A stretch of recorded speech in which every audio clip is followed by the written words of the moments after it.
Welcome back, everybody, to another episode of the Depot Dive. And we were recording this one on Monday because the Steelers have an off day from training camp practice. They are 10 practices in. One of those was robbed of us by the weather, but 10 scheduled practices have gone by. We're over halfway point of training camp. The first preseason game is coming up on Saturday. Life is good, Joe. How's everything over with you? Yeah, no, doing well, doing well. Well, we got five more practices left and a preseason game in between, so it's kind of flown by so far. But getting ready for the real ramp up to the season. Yes, we're in the dog days of camp when, the excitement of camp has sort of died down a little, and now everyone just can't wait for that first preseason game, which is right around the corner. They're playing, who's the first one against?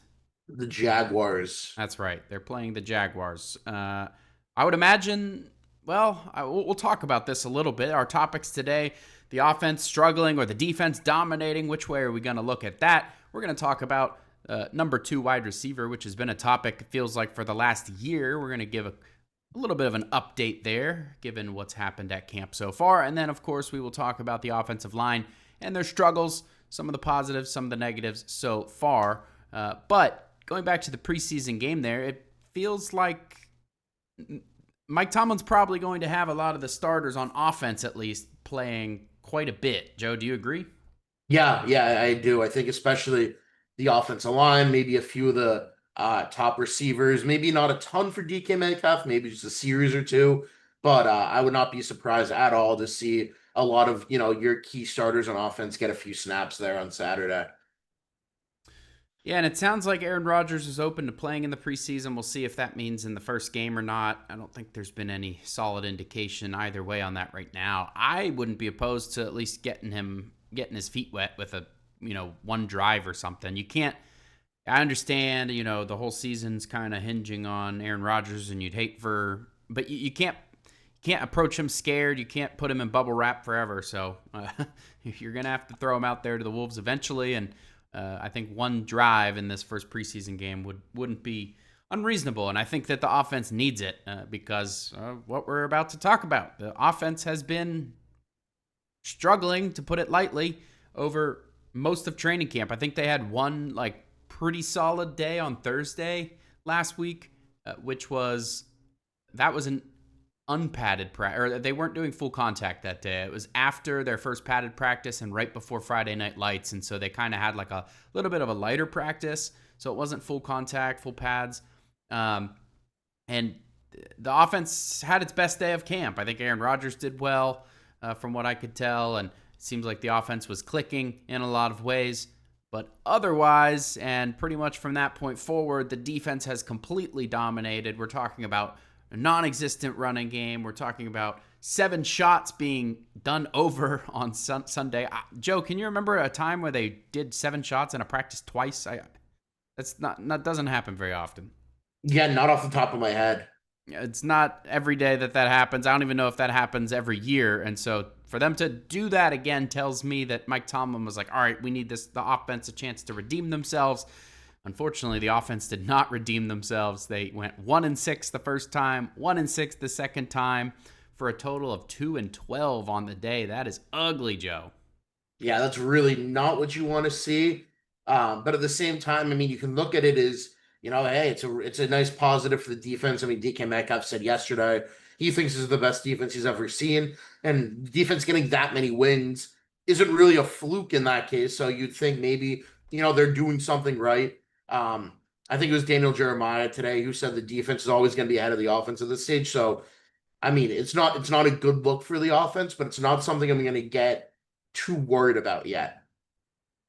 Yeah, the offense is more reliant early on, executing stuff properly in terms of receivers running the right routes and the blocks getting executed properly. And it's much easier for the defense to exploit, maybe some shortcomings that the offense has from rust and just from kind of learning new schemes and installing new things. And you never know what the offense is working on to begin with. Maybe the emphasis is something totally different than what it would be in an actual game scenario. So You never know, but obviously 2-12 is 2-12. The offense got worked. Yeah, it just depends if you want to view this optimistically or pessimistic. And uh, I think the people who are already optimistic will probably continue being so, and I think the people who are already pessimistic will probably latch onto this offense and Aaron Rodgers is washed, and this offensive line can't block, and Caleb Johnson has been unable to make these explosive plays, and yeah, I mean, I guess all of that appears to be true so far, but it is early, and they haven't even played a preseason game yet, so I'm willing to give them more time, but I will admit I am a little bit concerned on a scale of 1 to 10, Joe. How concerned?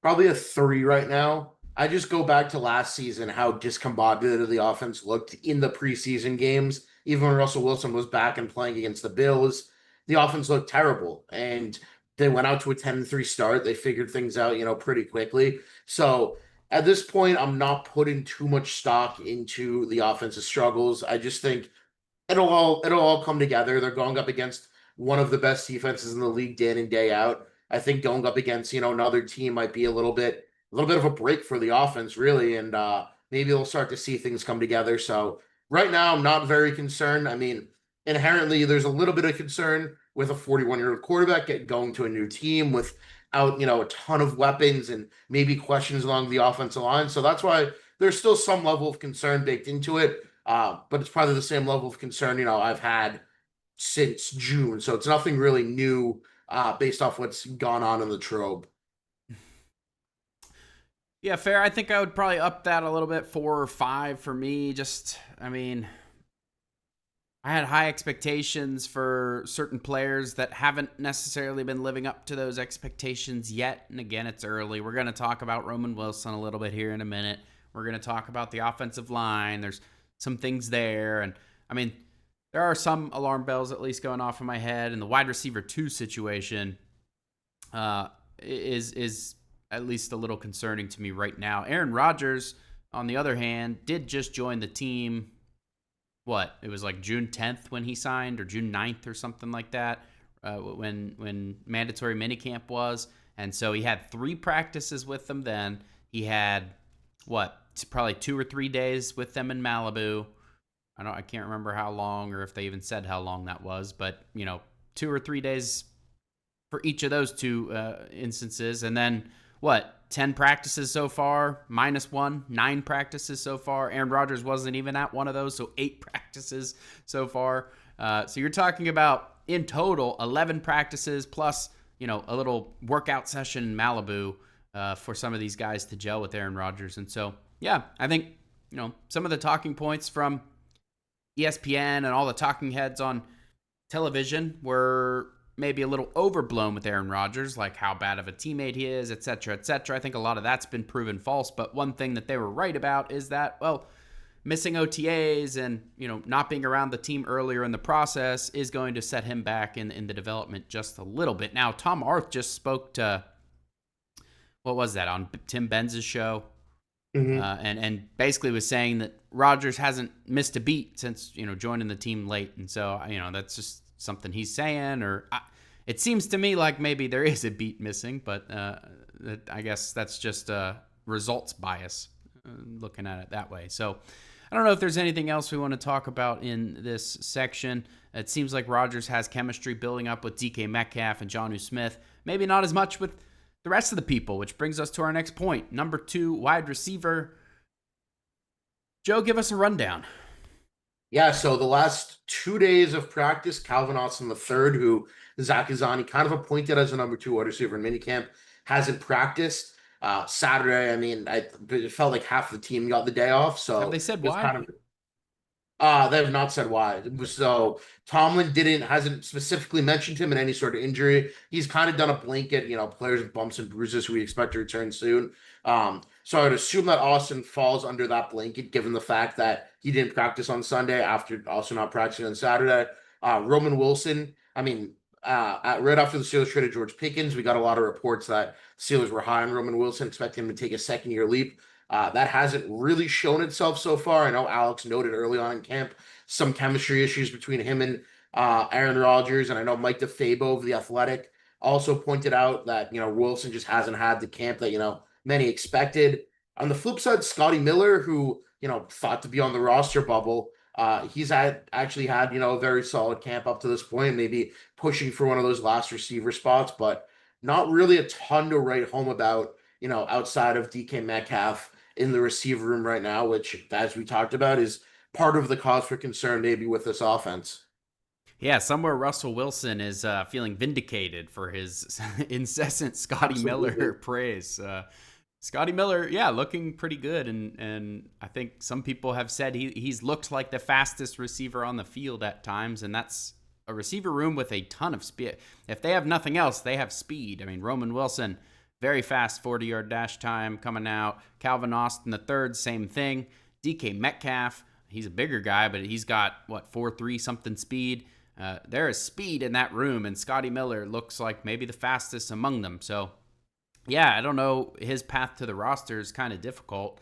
He's not going to beat out Ben Skoranek, I don't think, just because of the special team stuff. And so he'd really have to beat out somebody like a Robert Woods. And, the Steelers like their veterans. I guess Scotty is technically a veteran, but Robert Woods has a whole lot more experience than he does, and also a little bit bigger of a body, too. Scotty's a diminutive kind of stature there. So, yeah, I think the wide receiver 2 thing is, I mean, Roman Wilson's one of the guys I was talking about earlier where I had high expectations for him. I think back to OTAs, people were saying he was working like a man aflame, and all kinds of, football and shorts kind of superlatives were thrown around for Roman Wilson and how good he was doing, how good he looked at OTAs, and we haven't seen that translate to training camp so far. Yeah, you talked about DeFabo kind of calling out his chemistry and maybe saying he's not running routes the best, and I mean he was just kind of maybe making some educated guesses at what's going on there. But there was 2 passes from Aaron Rodgers that were nowhere near Roman Wilson, and when that happens twice, it's probably not Rodgers just missing. It's probably Roman Wilson not running the route correctly, and we all know how much of a stickler Rodgers is for running routes correctly, and going back to last year with the whole red line Mike Williams thing. And so if a receiver like Roman Wilson isn't proving that they can run those routes, kind of how Rodgers expects them to be run, then Rodgers isn't going to target him. And I think we're seeing the Steelers try to get creative with how to get Roman Wilson involved outside of the offense. I think they tried him out at gunner and kick return, or a couple different spots on special teams. So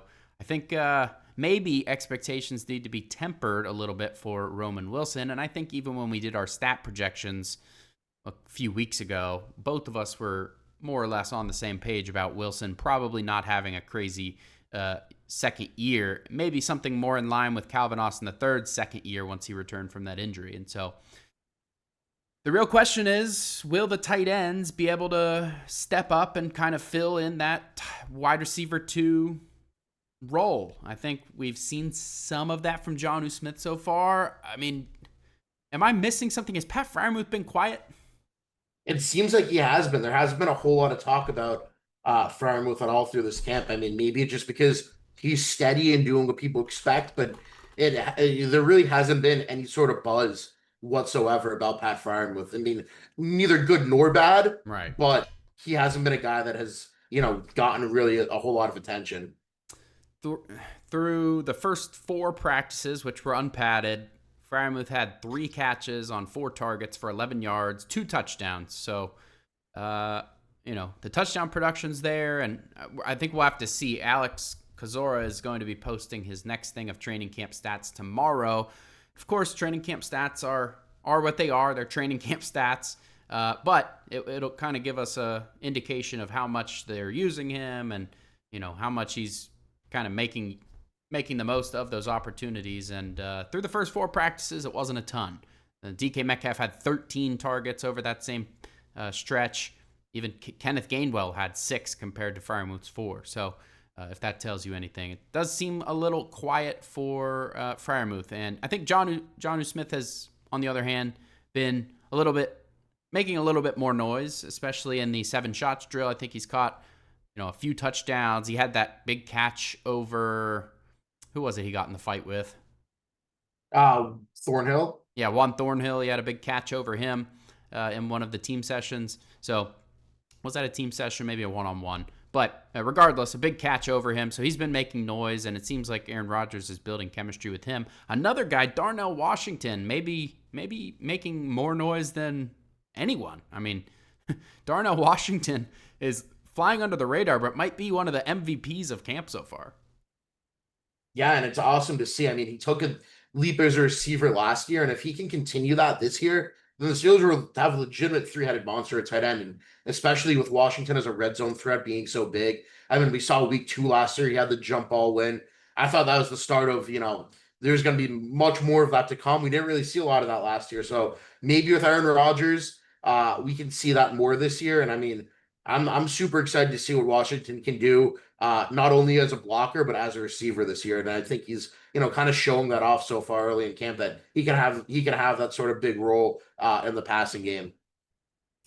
No doubt, he's catching. I think Miles Kilbrew was talking about trying to defend him in the back of the end zone on a goal line fade, and he doesn't. He's never gonna. Defenders are never gonna say it's impossible, but he was basically saying it's impossible to defend. And so if the Steelers can figure that out, and I mean, if anyone's gonna take advantage of some mismatch like that, you'd think Aaron Rodgers is going to make use of that. So yeah, I'm excited for Big Darnell. We're gonna talk about something else with him here in a minute. About him answering a question about playing offensive tackle. Very interesting indeed there, but we'll talk about some of the other offensive linemen first.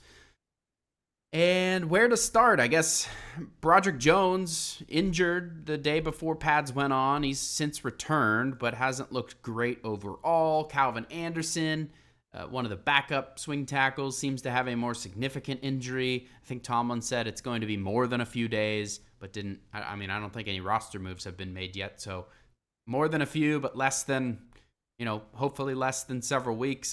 It remains to be seen what's going on there. But I think overall, the offensive line has kind of underwhelmed, and maybe a big reason why the offense in general hasn't been performing. Yeah, and I mean, you look at the offensive tackle room right now. Gareth Warren missed practice on Sunday, had a brace on his leg. So Spencer Anderson, who said he was done with his offensive tackle days, kicked back and played some offensive tackle over the weekend.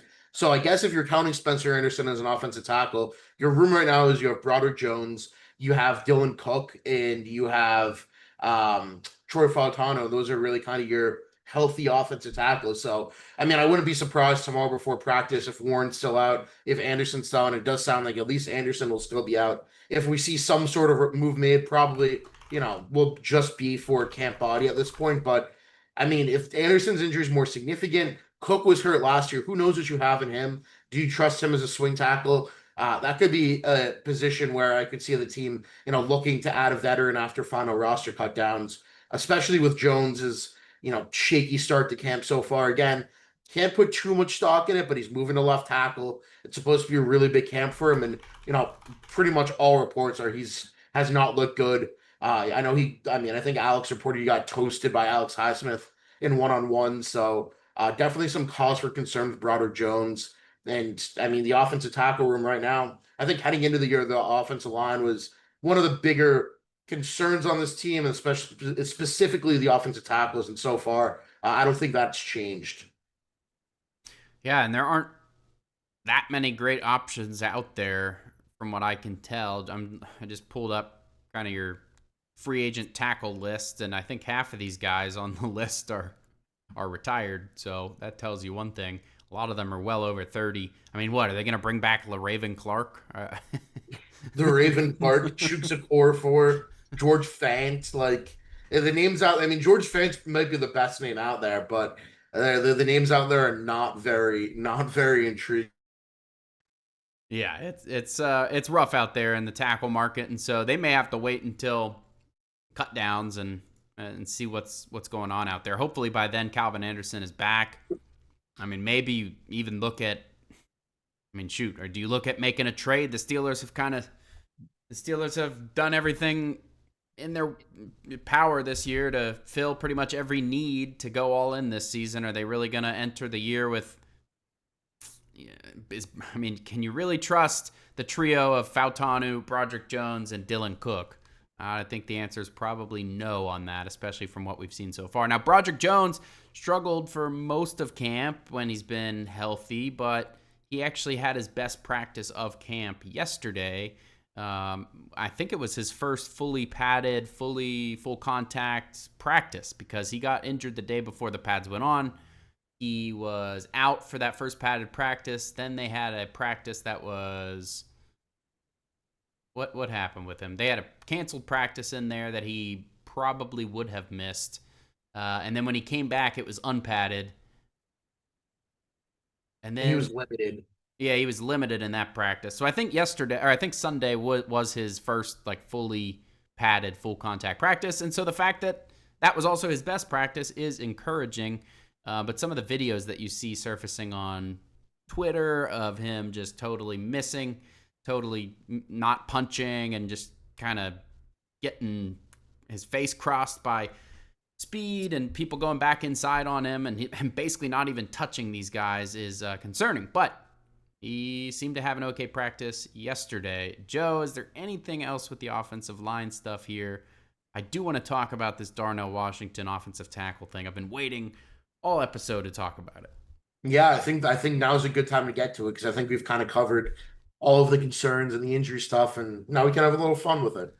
Okay, well, this is something I want to put this disclaimer at the top of this conversation. This is not something that's going to happen this year with Darnell Washington. He said as much, but what Darnell Washington did say, and credit to Brian Batko of the Pittsburgh Post-Gazette for asking this question. I thought it was a very good question. He asked him, do you think you could play offensive tackle maybe at some point or in the future? And he said, I feel like I can, but right now I'm a tight end. So I'm going to focus on that later on down the road or anytime in the road. If they ask for me to do that, I'm going to still do my best ability. I'm going to do it with lots of confidence. I feel like I can if I wanted to. So, Joe, how realistic, just when you first saw that comment, is this something that's obviously not going to happen this year, but could you see this happening at some point? I mean, I certainly could. I think, if he loses some of his speed or agility that gives him the ability to play tight end later in his career, I think he could transition to offensive tackle. I mean, I forget who it was last year. Somebody said he was over, I think maybe it was Alfredo Roberts said he was 315 Yeah. pounds. I think he kind of shot that down a little bit, but we don't really know like what his weight is. So he's up there. I don't think you would have to put on a significant amount of weight. I mean, Mark Cabali said this morning on 93.7 The Fan that he at least looks a lot bigger than Broderick Jones right now. So I don't even know how much of an adjustment it would be for him.